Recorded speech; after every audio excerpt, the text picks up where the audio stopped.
অনেকেই বলে যে সূর্য থেকে আলো আসতেছে, আর এমন কি, আলো তো আসবেই, সূর্য প্রতিদিন উঠবে ডুববে আবার আসবে আবার ডুববে, এভাবে তো হচ্ছেই, এটা আর এমন কি, নতুন কি। কিন্তু এই সূর্য আল্লাহ তাআলা একটি সুনির্দিষ্ট বা নির্দিষ্ট টাইম পর্যন্ত রেখেছেন, এই বিষয়ে পবিত্র কোরআনে আল্লাহ তাআলা বর্ণনা করেছেন। আপনারা স্ক্রিনে পবিত্র কোরআনের এই আয়াতগুলো দেখতে পাচ্ছেন। আর এই সূর্য কতটা উপকার করে আমাদের, তা আমরা বলে বোঝাতে পারবো না। এই সূর্যের কারণেই কিন্তু আমাদের এই পুরো পৃথিবী বা এই ইকোসিস্টেম টিকে আছে। যদি সূর্য না থাকতো তাহলে এই পৃথিবীতে প্রাণেরই উদ্ভব হতো না, অর্থাৎ আপনি আমি কোনোভাবে বেঁচেই থাকতে পারতাম না। এই যেমন আমাদের যে লাংস বা ফুসফুস, এই ফুসফুস কি করে, সবসময় বাতাসটাকে বাহির থেকে টানে এবং বাতাস ছেড়ে দেয়।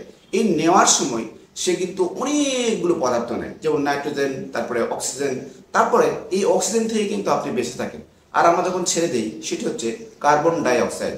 এই কার্বন ডাই অক্সাইডের মধ্যে CO2 অর্থাৎ দুইটি অক্সিজেন পরমাণু এবং একটি কার্বন পরমাণুর মধ্যে বিক্রিয়া করে কার্বন ডাই অক্সাইড গ্যাস উৎপন্ন করে। এই গ্যাস কিন্তু পৃথিবীর জন্য ভালো নয়। যদি কার্বন ডাই অক্সাইডের পরিমাণ পৃথিবীতে বেশি হয়ে যায় তাহলে ওজোন স্তর অর্থাৎ আকাশকে আল্লাহ যে সুরক্ষিত সাদ করেছেন, আপনারা এই মুহূর্তে স্ক্রিনে দেখতে পাচ্ছেন, সেই ওজোন স্তর এই কার্বন ডাই অক্সাইডের কারণে ক্ষতিগ্রস্ত হয় বা ক্ষয়ে যায়। যার ফলে যদি সূর্যের আলো পৃথিবীতে আসে, এই সূর্যের আলোর মধ্যে থাকে অতিবেগুনি রশ্মি।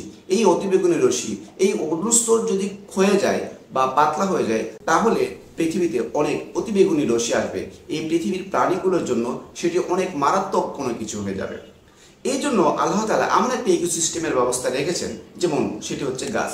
একটি পূর্ণ বা প্রাপ্তবয়স্ক গাছ প্রতি বছর 120 কেজি এই কার্বন ডাই অক্সাইডকে শোষণ করে অক্সিজেনে রূপান্তর করে।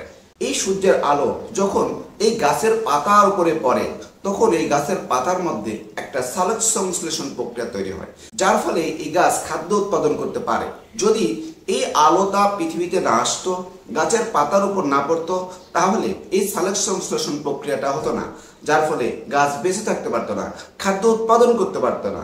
আমরা যে কার্বন ডাই অক্সাইডটা ছেড়ে দিচ্ছি, গাছ যদি সেটিকে শোষণ করে অক্সিজেন রূপান্তর না করতো তাহলে কিন্তু আমরা ওই পৃথিবীতে অক্সিজেন পেতাম না, আমরা বেঁচে থাকতাম না।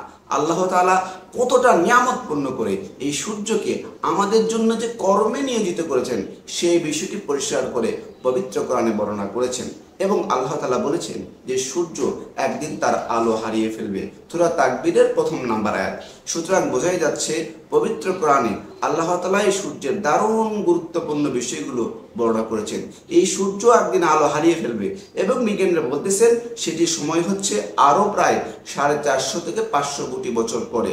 অর্থাৎ সূর্য আলো যতদিন পর্যন্ত হারিয়ে ফেলছে না ততদিন পর্যন্ত কিয়ামত যে অনুষ্ঠিত হবে না সেটি সুনির্দিষ্টভাবে বলা যায়।